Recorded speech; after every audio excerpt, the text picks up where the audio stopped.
Jakarta sebagai runner-up kota metropolitan terbesar di Asia Tenggara. Dengan balutan kemewahan serta keindahan kota Jakarta, berhasil membuai mimpi masyarakat daerah lainnya untuk berbondong memperbaiki nasib di Jakarta. Sehingga kota Jakarta dihuni oleh berbagai kalangan manusia dengan multistatus sosial. Dan siapa sangka, nasib baik tidak menyertai setiap orang di Jakarta. Kehidupan keras serta polemik kemiskinan di ibu kota Jakarta menciptakan kesenjangan yang menuntut orang-orang untuk berlomba-lomba bertahan hidup di ibu kota Jakarta.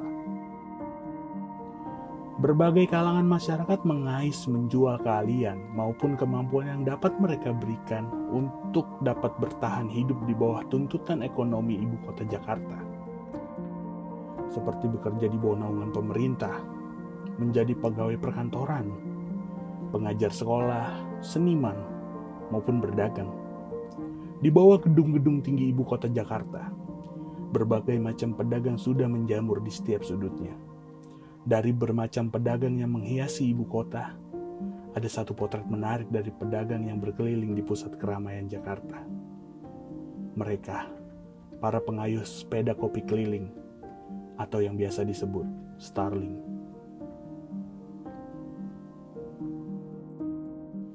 Hendra adalah pria asal Madura yang hijrah ke ibu kota Jakarta yang menggeluti profesi sebagai pengayuh sepeda kopi atau yang biasa disebut Starling. Starling sendiri merupakan kepanjangan dari Starbucks keliling. Dan Starling sendiri awalnya adalah sebutan dari para masyarakat berpenghasilan rendah yang sangat tidak memungkinkan untuk selalu ngopi di Starbucks karena harga yang sangat tidak ramah bagi mereka. Lalu mereka menyebut para pengayuh sepeda kopi keliling yang menawarkan harga yang bersahabat dengan isi dompet mereka dengan sebutan Starling atau Starbucks keliling. Starbucks dengan kearifan lokal, dan inilah rintihan kota, potret nyata di balik menawannya ibu kota Jakarta.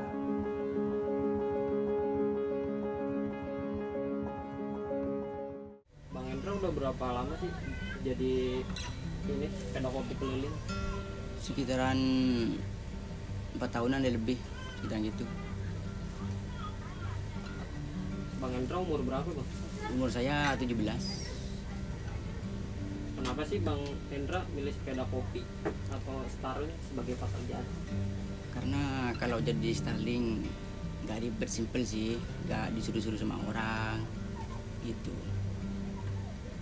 Gimana sih Bang Hendra awal mulanya milih sepeda kopi keliling atau Starling sebagai pekerjaan? Awalnya sih beli sepeda dulu, terus beli peralatan, beli termos. Ada yang ngajak gitu nggak buat ini? Ada keponakan saya yang ngajak. Sungguh ironi. Pada umumnya saat kita di usia seperti Bang Hendra, kita masih bermain serta bersenda gurau bersama teman, menikmati masa muda, juga mendapatkan hak yang selayaknya untuk generasi muda, yaitu menuntut ilmu. Namun, keadaan memaksa Bang Hendra untuk bekerja di usia mudanya. Biasanya nih kalau keliling Bang Hendra dari jam berapa gitu sampai jam berapa? Berangkatnya jam 3 sampai jam 3 subuh. Kalau air panas atau esnya habis, ada tempat buat refillnya sendiri nggak di daerah sekitar situ? Ada, tapi beli satu termosnya 4.000. Berarti usaha begini nggak ada bosnya ya bang? Kayak harus setor kemana atau emang modal usahanya sendiri? Modal sendiri, nggak ada bosnya. Kalau ada bosnya itu bagi hasil itu pendapatnya sedikit gitu, bagiannya dikit, enakan sendiri. Dalam sehari itu pendapatannya Bang Hendra bisa berapa bang? Kalau per hari kadang-kadang dapat 500-600 gitu. Kalau sepi-sepinya dapat 250-300 gitu. Modal bikin sepedanya berapa tuh bang? Sekitaran kalau sama kopinya itu sekitaran 2 jutaan habis modal awalnya. modal awalnya. Kalau keliling biasanya di daerah mana aja bang? Keliling di sekitaran Duku Atas, BNI City, di situ doang keliling. Suka dukanya Bang Hendra dalam menjadi sepeda kopi keliling atau Starling apa Bang? Sukanya sih gak tuh punya sendiri, gak ada yang nyuruh-nyuruh. Kalau gak sukanya sih kadang-kadang ada preman itu minta. Ya kalau nggak dikasih marah lah. Iya. Abang sama jaga itu pernah berantem nggak gitu sama preman setempat? Pernah. Ya minta rokok kan belum menaris gitu. Kan kalau belum menaris kan bayar gitu, gopek gitu buat pecah telur.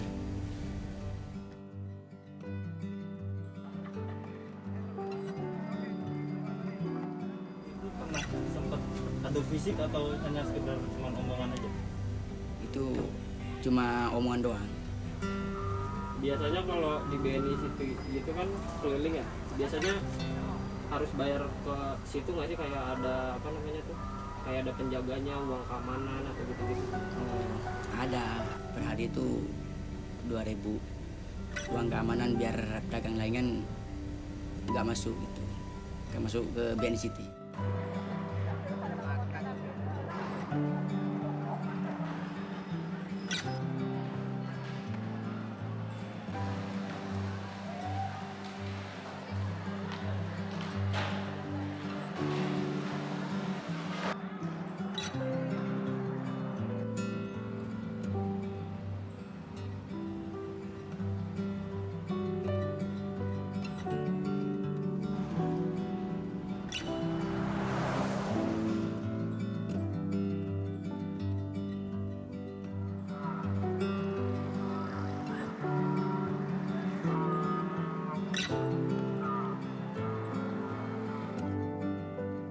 Suka ada bentrok gak sih sama Satpol PP? Ya kadang-kadang sih ada diangkut gitu. Ya kalau dia angkut di pinggir jalan raya itu kadang-kadang nggak bisa diambil, bakalan dibalikin lagi. Tapi pernah sampai kayak adu fisik gak? Enggak, palingan adu pakai bicara doang. Itu kalau diangkut gimana? Ambilnya gimana?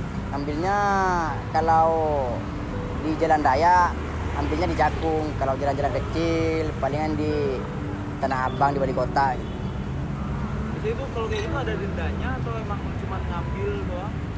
Ada dendanya. Kalau nggak ngambil ke Cakung palingan 25. 25. Iya.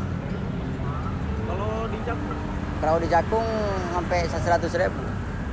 itu biasanya ditahan atau bisa langsung diambil besoknya? Ditahan dulu. Itu berapa lama biasanya kalau ditahan? Palingan setengah bulan. Setengah bulan. Kalau sebelum setengah bulan itu diambil bisa? Apa nggak bisa? Nggak bisa. Nggak bisa. Berarti setengah bulan itu nganggur di rumah. Iya, nongkrong. Gak ada kerja. Biasanya kalau hujan gini gimana? Kalau hujan-hujan ngedunya di kolong. Kadang-kadang ya kalau Pol PP itu datang ya keluar meskipun gerimis.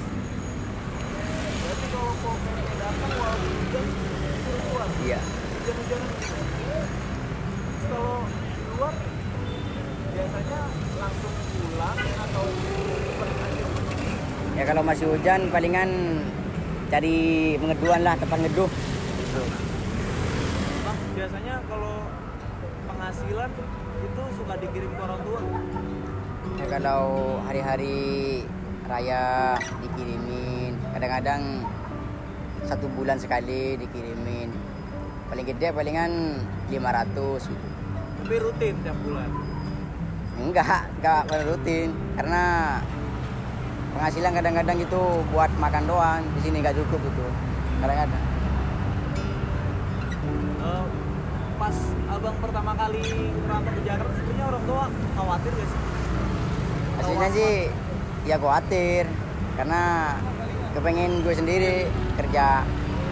Karena kan orang tua kan udah pisah. makan aja, beli rokok, beli bensin, nggak ada ya. Merantau lah, kepikiran merantau. Berarti sebenarnya emang awalnya khawatir, cuman kalau untuk sekarang gimana? Kalau untuk sekarang sih ya enggak, karena udah lama merantau, jadi bisa jaga diri. Ada pesan untuk para anak muda yang malas bekerja atau masih pengen bergantung sama orang tua? Pesan-pesannya. Ya buat anak yang masih muda, jangan malas bekerja, biar nggak nyusahin orang tua. Dan bekerjalah kalau masih muda, biar ntar kalau udah punya istri, biar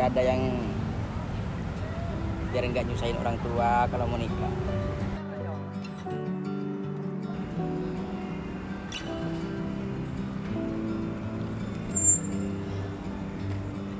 Saat sepedaku kayu, kopimu sudah siap diseduh.